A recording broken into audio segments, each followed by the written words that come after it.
آج کا سبق ہے نئی سواریاں۔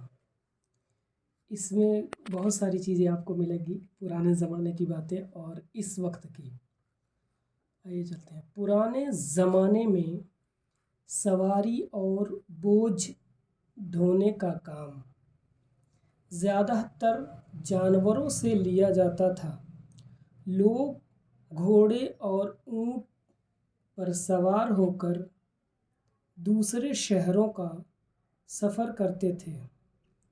کھچر، اونٹ اور گدھے پر سامان لاد کر ایک جگہ سے دوسری جگہ پہنچاتے تھے۔ جب کبھی دور دراز مقام پر جانا ہوتا تو راہ میں کئی مہینے گزر جاتے تھے۔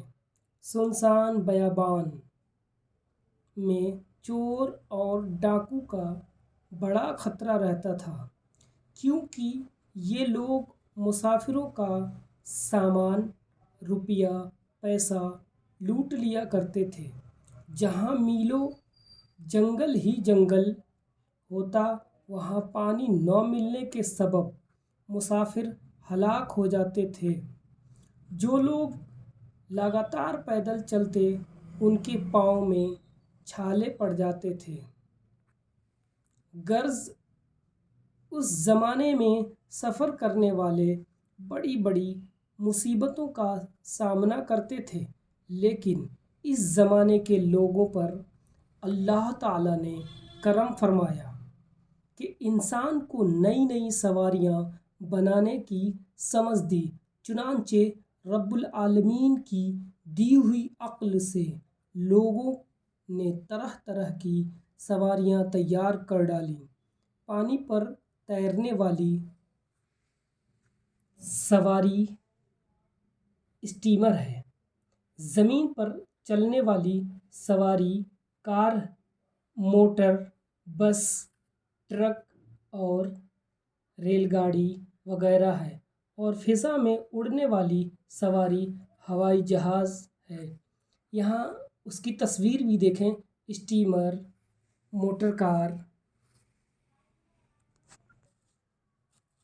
بس، ٹرک، ہوائی جہاز۔ آج ان سواریوں کی بدولت ہزاروں میل کا سفر بہت آسان ہو گیا ہے۔ بچوں، اصل احسان اللہ تعالیٰ کا ہے، جس نے انسان کو عقل دی، دماغ دیا اور نئی نئی سواریاں بنانے کی ترکیب سجھائی۔ ہم لوگوں کو چاہیے کہ ہمیشہ اللہ تعالیٰ کا احسان مانیں، کبھی اس کی ناشکری نہ کریں۔ اس سبق سے ہمیں یہ ملتا ہے کہ پرانے زمانے کے لوگ کتنی مشقت اٹھاتے تھے، گھوڑے، ہاتھی، کھچر، گدھے پر سفر کر کے، اونٹ پر سفر کر کے ایک دوسرے جگہ جاتے، اور اس وقت اللہ تعالیٰ کا لاکھوں کروڑوں احسان ہے کہ ہم لوگ اتنی اچھی اچھی سواریاں، بس، ٹرک اور ریل گاڑی اور ہوائی جہاز سے گھنٹوں کا سفر چند منٹ میں کر لیا کرتے ہیں۔